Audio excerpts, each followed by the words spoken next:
মহিলা আত্মসহায়ক গোটসমূহৰ সদস্যসকলকো আমি 10,000কৈ টকাৰ দিয়াৰ ব্যৱস্থা আমি হাতত ল'ম।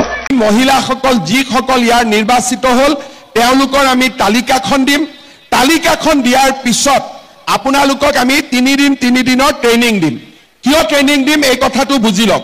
10,000 টকাটো শেষ নহয়, 10,000 টকাটো আৰম্ভণি। উদ্দেশ্য হ'ল যে এই 10,000 টকাটো ভাল কৰি যদি আপোনালোকে খৰচ কৰে পিছত আমি আপোনালোকক আৰু নতুন নতুন আঁচনি আৰু বেংকৰ লগত আপোনালোকক আমি সম্পৰ্ক কৰি দিম, যাতে মোটামুটি 2-2.5 বছৰৰ ভিতৰত চৰকাৰৰ পৰা আপোনালোকে আৰু বেংকৰ পৰা মিলি 1 লাখ টকা কৰি আপোনালোকে পাব পাৰে। কিন্তু যদি কোনোবাই 10,000 টকা পালে আৰু গিৰিয়াকে টকাটো লৈ গ'ল তেতিয়া ইটোতো আৰু আগ নাবাঢ়িব।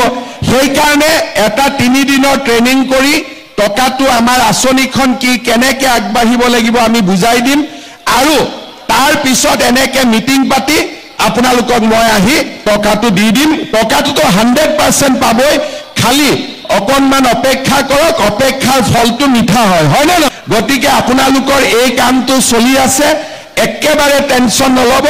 10,000 টকা আপোনালোকে 100% পাবই, কিন্তু 10,000তকৈ আৰু কেনেকৈ বেছি পায় মই সেইটোহে চিন্তা কৰি আছোঁ, যাতে আগত গৈ আমি আৰু বেছিকৈ আপোনালোকক সহায় কৰিব পাৰোঁ। এতিয়া মোক ল'ৰাবিলাকে কৈ আছে যে মামা আমাৰ কাৰণেও কিবা এটা কৰক। এইবাৰ বাজেটত ল'ৰাবিলাকৰ কাৰণেও মই ভাল স্কিম এটা দি আছোঁ, যাতে ছোৱালীৰ লগতে ল'ৰাবিলাকো যাতে তেওঁলোকে আগবাঢ়ি যাব পাৰে।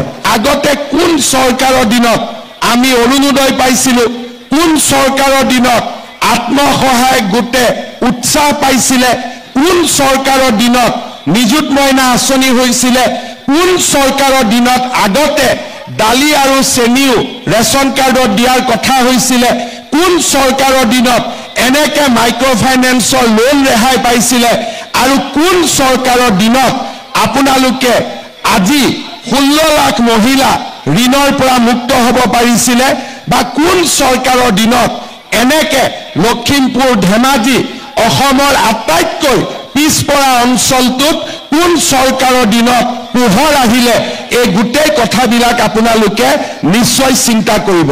আপোনালোকৰ মনত ৰাখিব যে কংগ্ৰেছৰ দিনত অৰুণোদয়ো নাছিলে, মাইক্ৰ' ফাইনেন্সৰ লোন ৰেহাইও নাছিলে, আত্মসহায়ক গোটৰ আঁচনিও নাছিলে, আমাৰ মহিলাসকলক ৰেচন কাৰ্ডো দিয়া নাছিলে, অৰ্থাৎ আমাৰ কলেজত বিনামূলীয়া এডমিশ্যন নাছিলে।